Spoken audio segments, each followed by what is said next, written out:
Welcome back for chapters 31, 32, and 33 of Keeper of the Lost Cities.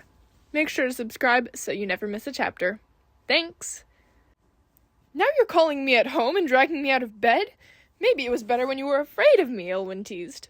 His smile faded when she showed him the blackish-purple blisters on her hands. How did you do that? I was just trying to bottle the light from Elementine. Elementine? He pulled a small pot from his satchel and spread a thick green salve over the burns. Never heard of it. I told you it wasn't real, Dex said. But I found it, she insisted, as Elwyn sprinkled purple powder over top of the salve. The scope got really hot when I flipped the latch, and it burned me. Elwyn wrapped her hands in a thick blue cloth. I've never heard of that happening. It's always an adventure with you, Sophie. I'll give you that. The annoying part was she couldn't argue. Why did weird things keep happening to her? Is that helping the pain? Elwyn asked. Yes, thanks. Good. He poured a bottle of youth over the cloth, soaking it through. Did you bottle the light? I don't know. In all the chaos, she hadn't bothered to look. I'll check it. Dex ran over to the scope, which was still where Sophie had dropped it. There's something in it, but it's weird. Don't touch it, Elwyn ordered. Last thing I need is another patient. Sophie hung her head. I'm sorry I woke you. Don't worry about it. Gives me a good story to tell tomorrow. She sighed. Marilla and Keefe were going to have a field day with this. Elwyn unwrapped her hands. The blisters were gone, but the skin was red and raw. He stroked his chin. That should have worked better. It doesn't hurt anymore. That's because the salve numbs you. I'm going to have to make a stronger balm. Wait right here. She nodded miserably. Where would she go? Elwyn glittered away, and Dex plopped beside her. You don't have to wait with me. Like I would leave you here in the middle of nowhere at night, injured. What kind of friend do you think I am? But you must be cold. Nope. I can regulate my body temperature. See? He touched her cheek, and she was surprised by how warm his skin was. Want me to teach you how to do it tomorrow? I can't. I'm going to Fitzbiana's. Ugh, another day at the palace. Be sure to wear your crown. Are you ever going to stop that? Doesn't look like it. They're my friends. I wish you could be a little nicer about it. Hey, I hold back a lot. She laughed. Somehow I doubt that. He ripped a handful of grass and tossed it away. You just like seeing Wonder Boy. Please don't tell me you have some stupid crush on him. Of course not. She could feel her cheeks blush, and was glad once again for the darkness. Dex ripped more grass up by the root. Then what is it? Why do you like him? He's the one who found me. As soon as the words left her mouth, she realized the slip. Dex stiffened. That's a story you haven't told me. I know. She tried not to talk about her past. It brought up too many questions she didn't have the answers to. There's a lot you don't tell me, isn't there? Like your sessions in the Level 4 wing. It's not remedial studies, is it? He waited for her to deny it. She didn't. What do you really do there? I can't tell you. Does Wonder Boy know? She sighed. Yes. He was quiet for a long time, mutilating more innocent blades of grass. Well, that stinks. I didn't tell him, if that's what you're thinking. He's just involved, so he gets to know certain things. They sat in silence, destroying the grass and waiting for the other to speak. Dex finally sighed. I'm sorry. I'm being a jerk. I'm sorry, too. I hate keeping secrets from you. You're my best friend. His head snapped up. I'm your best friend? She shrugged, looking away. If you want to be. Are you kidding? Of course. She smiled. Do you think you could do me a favor, then? Sure, anything. Could you try to keep the Fitz bashing to a minimum? Ugh, anything but that. Please, Dex. He glowered at the ground. Fine, but I'm only doing it for you. I still won't like him. She smiled at his stubbornness. Thank you. That means a lot. Light flashed in front of them, and Elwyn reappeared, clutching a pot of ointment. Okay, let's see those hands again. Sophie crinkled her nose as he spread the golden sludge across the burns. Ew, Elwyn, what's in that stuff? Trust me, you don't want to know. It needs to sit for a minute, so let's see this starlight you bottled.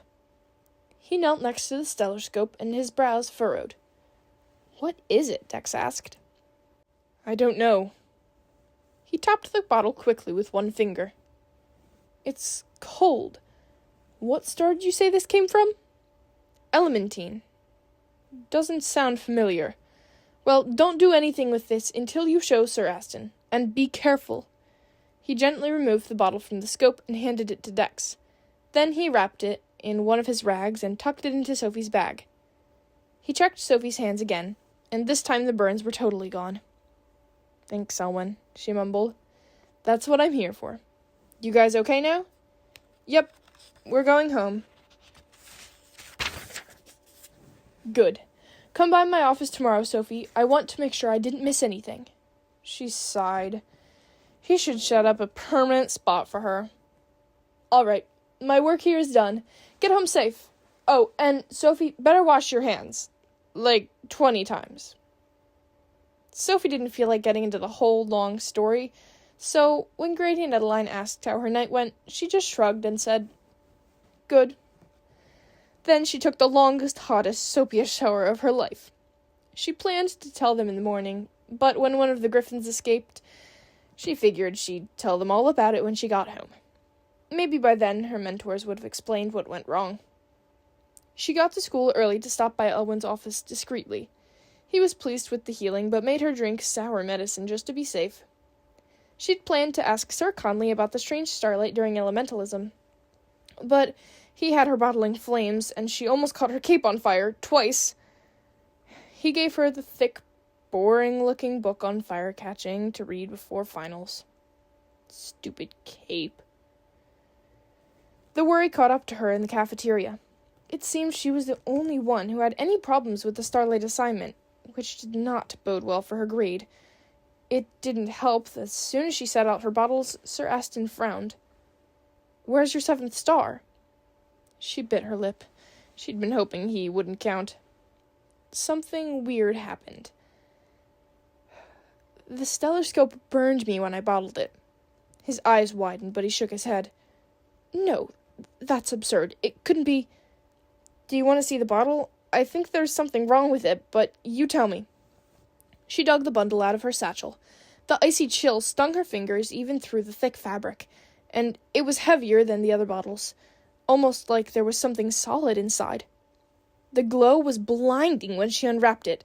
Sir Aston was always pale, but he looked downright ghostly as he jumped back and screamed, Don't move! She froze. Should I wrap it back up? I said don't move! I need to think. He started pacing, mumbling incoherently. Okay, will you please tell me what this is? You're freaking me out. He laughed darkly. Have you ever heard of quintessence? The fifth element? I thought that was just a myth. I'm sure what you've heard is a myth, but the element is real. Quintessence is light in its truest, most powerful form. Under the right conditions, that little bottle could blow up this whole building. Or worse. She gulped. What was worse than blowing up a building? What do we do? I have no idea. He wrung his hands. How did this happen? I don't know. I was just trying to find the pattern. The pattern was metals. The star on the list have metallic tones. You should have bottled something bronze or brass, not this. He gestured wildly to the bottle. Her cheeks flamed.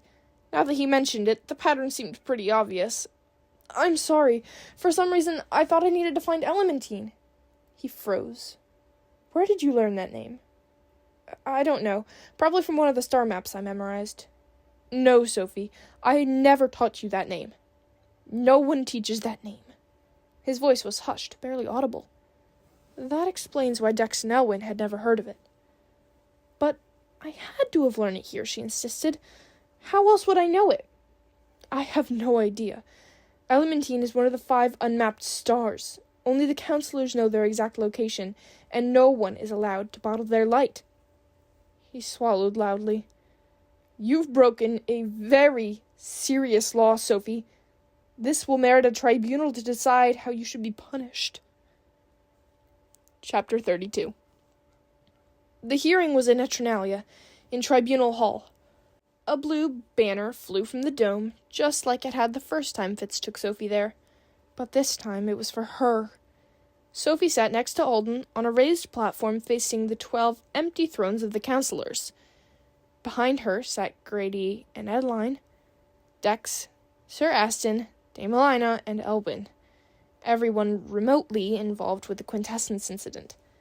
The rest of the enormous room was empty. The proceedings had been closed to the public, a rare procedure for a tribunal. But Alden explained that anything involving quintessence had to be kept top secret. Each throne had a name carved across the top. Orly's had velvet cushions and a heart-shaped back covered in pink tourmaline. Kenrick's was sturdy and simple, made of polished wood encrusted with large pieces of amber. Bronte's was plain and silver-dotted with an onyx. The rest of the names were ones she'd never heard. Clarette, Velia, Tarek, Leora, Emery, Ramira, Derek, Noland, Zarina. Their names alone were intimidating. She tugged out an eyelash and flicked it away. A mere 2 hours had passed since the moment Sophie showed Sir Aston the glowing bottle, but it felt like everything was changing. Foxfire was evacuated, a first in its 3,000-year history. A special task force moved the quintessence to an undisclosed location. Now she sat in the capital city, on trial for violating a major law. Bronte was probably salivating over the chance to convict her. Sophie sat up straighter as dozens of goblins marched into the room and stationed themselves in front of the thrones. She remembered them from Luminaria, but she'd forgotten how huge they were. Bodyguards for the counselors, Alden explained. Her eyes focused on the strange sword-like weapons slung through their belts, and she couldn't help wondering what the counselors needed protection from. Alden was always saying how safe their world was. A loud fanfare blasted through the room, and everyone rose as the counselors appeared in front of their thrones, dripping in jewels, draped in gleaming silver capes, and crowned with circlets. They made human royalty look like amateurs. Sophie's lunch churned in her stomach. "Please be seated," announced a counselor with shoulder-length black hair and eyes that matched the sapphires in his crown. His throne said Emery across the top. "Thank you for coming on such short notice. We shall begin with you, Miss Foster." She stood and gave the world's most ungraceful curtsy. Orly moved to Sophie's side, placing one hand on her shoulder and holding her hand with the other. "Answer my questions honestly, and there will be no problems," Emery warned. Sophie nodded, the fear so consuming she wondered if she would be sick. She kept her eyes away from Bronte, knowing if she caught his cold glaze, she might lose it. "Where did you learn of the existence and location of Elementine?" "I don't know." Her voice trembled. Emery glanced at Orly. She nodded. "What made you look for it?" "My universe homework." Sir Aston coughed behind her, like he was unhappy with her answer. "What was it about your homework that made you think of it?" Emery asked. "Honestly, it just sounded right." Orly nodded again, and Sophie finally understood. Orly was reading her emotions, a living, breathing lie detector. "Have you any idea what to use quintessence for?" Emery asked. "Consider your answer carefully, Miss Foster. This is crucial." She racked her brain. There was something there, an idea so fuzzy she couldn't make sense of it. "I don't know." "Orly?" Emery asked when Orly frowned. "She's confused," she said in her fragile voice, "but not lying." Emery nodded and closed his eyes, placing his hands against his temples. The silence stretched endlessly, and Sophie wondered if she'd said something wrong. Finally, Emery opened his eyes. "Thank you, Miss Foster. You may be seated." Her legs felt like jello, but somehow she hobbled back to her seat beside Alden. "Sir Aston," Emery said, and Sir Aston jumped out of his chair. Orly returned to her throne. A telepath could monitor Sir Aston's thoughts for honesty. His mind wasn't impenetrable like Sophie's. What stars was she assigned? They were, Sir Aston cleared his throat and fidgeted. I believe they were... Emery's sigh echoed off the walls. Do you remember, Miss Foster? She leaped to her feet and gave another awkward curtsy. Yes, it was Argento, Orephiria, Penici, Mercurion, Stygus, and Dactyromion. Emery closed his eyes. Can you repeat those one more time, slower? She did, noticing that Kenrick was plotting the stars on a map. He sucked in a breath. Who created this list? Emery demanded, glancing at Kenrick. I'm not certain, Sir Aston admitted, cowering. All the universe mentors submitted them, and it wasn't one of the lists I made. That's convenient, Bronte scoffed, and Sophie's gaze followed to his voice. Against her better judgment. She shivered. He looked even more frightening, seated in his jeweled throne. Emery held up his hand, and Bronte fell silent. Who assigned her that list? The velvet folds in his voice hardened, but his face remained expressionless. The lists are assigned at random, Sir Aston stammered. It was pure choice. Emery closed his eyes, rubbing his temples. Are you aware of any connection between those stars and Elementine? Sir Aston shook his head. I know nothing about Elementine except its name. Thank you. Emery motioned for everyone to sit down. The room fell silent again. What's going on? Sophie whispered to Alden. Emery mediates their discussion telepathically. He'll only speak once they've reached a consensus, so that the council always presents a united front. She supposed that made sense, but she felt sorry for Emery. He looked like he would need some strong aspirin after this. Enough, Emery ordered, holding his hands out like stop signs after what felt like an eternity. We've reached a decision. It's not unanimous, he glared at Bronte. But in this situation, it does not need to be. Please rise, Miss Foster. She leaned on Alden for support. What you did was very dangerous, and violates one of our most fundamental laws. But we do not believe your actions were intentional, and because of this, you will not be held accountable. You will return to Foxfire tomorrow, and no mention will be made of this tribunal. Sophie released the breath she'd been holding. Alden squeezed her hand. She was safe. It was over. No one will know the details of this incident or of Miss Foster's involvement, Emery continued, addressing the others in the room. The official story will be that a suspicious substance was found, removed, and destroyed. No further details will be given. Is that understood? Everyone murmured agreement. Good. And Lord Alden? Alden held Emery's gaze and nodded. Thank you for your assistance with this matter. Emery motioned for everyone to rise. That concludes the tribunal. I'm so sorry, Sophie said for the millionth time to Grady, Adeline, and Dex as they met her and Alden outside Tribunal Hall. She wished she'd never have to set foot in the terrifying building again, but she knew she'd be back at the end of the year. Her knees shook at that thought. Dex grinned. Are you kidding? This has been the coolest day ever. I finally got to see Eternalia. The Foxfire was evacuated.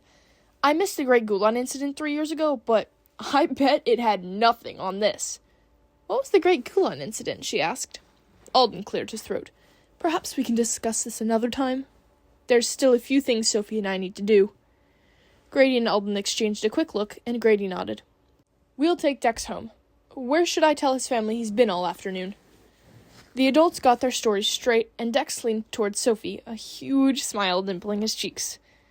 Will Fitz get to know what really happened today? I doubt it. Excellent. I finally know something Wonder Boy doesn't. She couldn't help laughing. Come on, Dex. Time to go, Grady interrupted. He looked at Sophie and smiled. See you at home, kiddo. Everyone flashed away, leaving Sophie alone with Alden. Come on, Sophie. Let's take a walk. Chapter 33. Alden led her along the banks of the river that cut a winding path through the heart of Eternalia. Do you know what these trees are called? He asked, pointing to the mammoth trunks all around them. Burnt sienna bark, braided up to hunter green leaves, which fanned out like paintbrushes. No, Sophie admitted. She'd seen them around. There were even a few at Havenfield, but she never thought to ask what they were.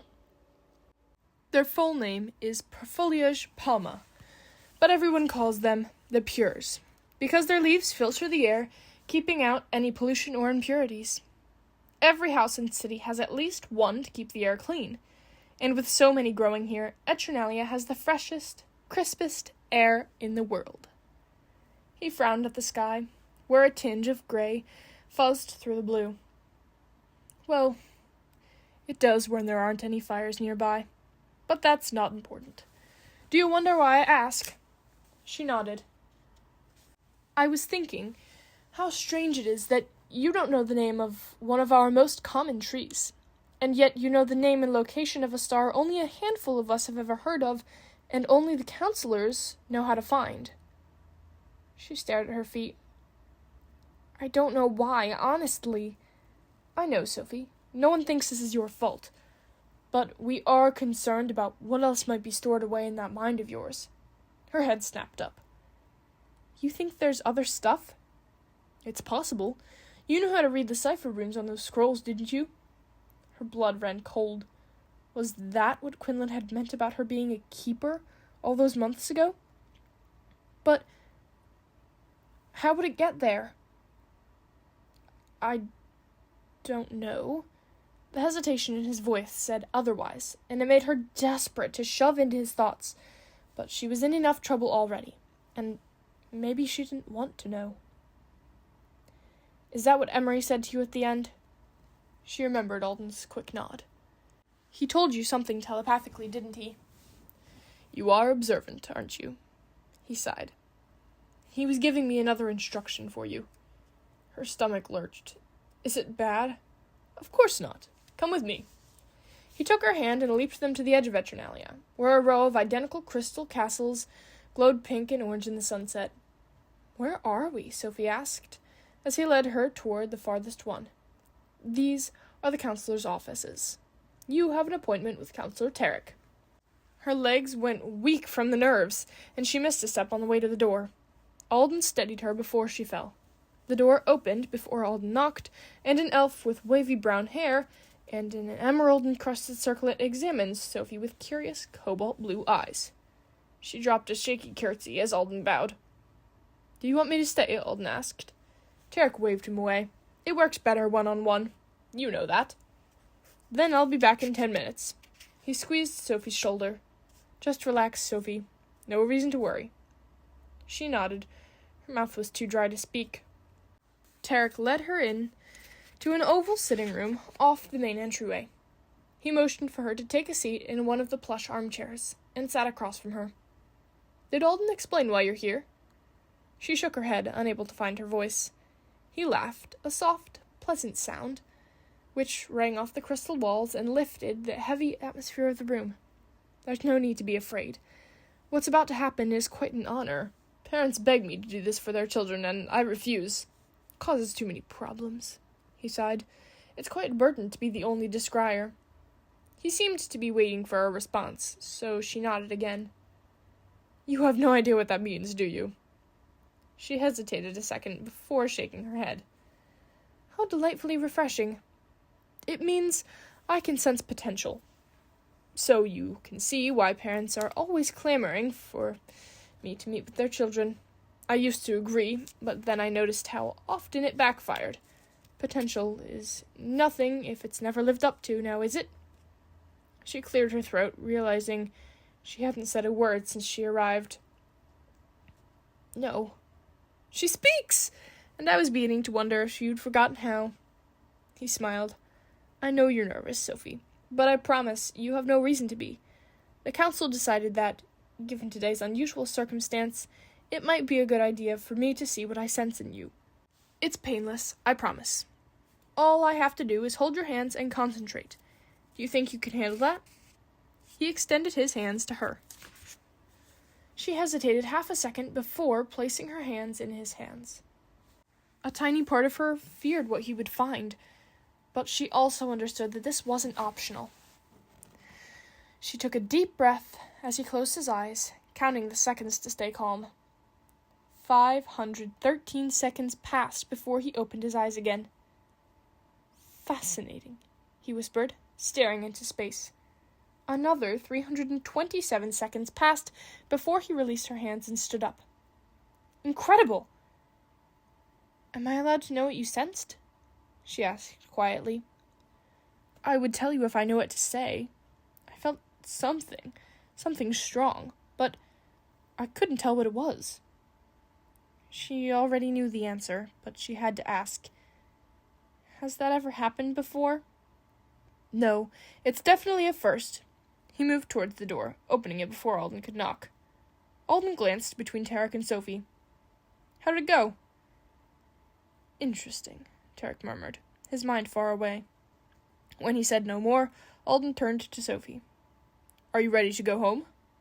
She nodded. Tarek didn't say goodbye, and he was still standing there, lost in his own thoughts, as the light swept them away. Alden handed her a parcel wrapped in green paper when they reached Havenfield. The council also insisted you keep one of these. She unwrapped a teal, thick book, running her fingers across the silver bird etched into the cover. It had long legs like a crane, sweeping feathers like a peacock, and a curved neck like a swan. It's beautiful. It's a memory log. He opened the book to the smooth white pages inside. Has Tiergan taught you how to project? She nodded. Good. The council wants you to keep track of your memories, to see if we find any that aren't yours. How do I do that? They couldn't expect her to record every memory she'd ever had. That would be impossible. Just record anything that seems important, and record all the dreams you remember. She bit her lip. Even the nightmares? Have you been having nightmares? Sometimes. Since school started, she stopped having them every night, but at least once a week, she still woke up in a cold sweat. Sometimes I dream that my family is trapped in a burning house, trying to get out. She shivered as the terrifying images flashed through her mind. Alden was quiet for a second, before he said softly, Your family is safe, Sophie. You have no reason to worry about them. She met his eyes. You won't tell me what's going on with the fires? He took a step back, like he needed distance between her and her question. Do the fires have anything to do with me? She held her breath, as he seemed to debate about his answer. I don't know, he whispered. Which is why this memory log is so important.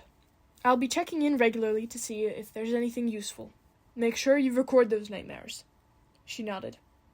That's a good girl. He pulled her in for a one-armed hug, then froze. You haven't told Granny and Adeline about those dreams, have you? No. Why? Jolie died in a fire. Didn't they tell you? She shook her head. They never talk about her. I don't think they know that I know. Sadness crept across his face in thin lines. It's hard for them. You can't imagine how hard. Death is such a common thing for humans. For us. He stared into the distance. Her fiancé's house caught fire. He tried to save her, but there wasn't time. He barely made it out alive, and even then... He didn't finish, but something in his eyes told her it did not end well. Sophie tried not to imagine the horror he was describing. Burning to death. The thought alone made her shudder. I won't mention the dreams, I promise. Thank you, he smiled sadly, and left her. She went straight to her room and closed the door. Projecting her nightmares into the memory log was easy. Seeing them so vividly was awful. Her whole body shook as she stared at her terrified family surrounded by smoke and flames. She slammed the log shut, hiding it behind her bookshelf so no one could find it. Desperate to replace those horrifying images, she grabbed her old scrapbook and sank onto her bed. She hadn't touched it since the day Dex had looked through it. She never made it past the cover. Adeline found her later, still staring at the closed album. Is everything okay? Sophie jumped, pressing the scrapbook into her chest. I'm fine. Her voice sounded sharper than she meant it to be. Adeline frowned. Dinner's waiting downstairs. The thought of food turned her stomach. I'm really not hungry, but thanks. Oh, okay. Adeline sat next to her on the bed. Did something happen with Alden? You can tell me. She reached out to stroke Sophie's arm, but Sophie flinched, afraid Adeline might touch the scrapbook. Adeline retracted her hand, looking anywhere but Sophie. Sorry, I didn't, Sophie started. Adeline waved away the apology, forcing a smile on her lips as she stood. Don't worry about it. You want to be alone. I'll send some dinner up later in case you get hungry. Sophie watched her leave, hating herself for hurting Adeline's feelings. But she'd have to set it right later. Right now, she had bigger problems. She took a deep breath and forced herself to look at the photo mounted on the cover of the scrapbook again, to make sure her eyes weren't playing tricks on her. Bile rose in her throat.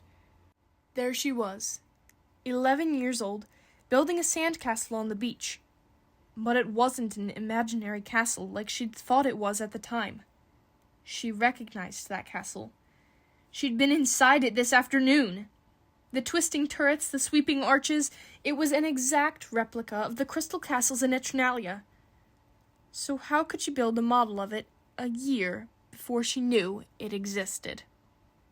That concludes these 3 chapters, and I can't wait to see you for the next 3. Thank you so much for listening. Bye!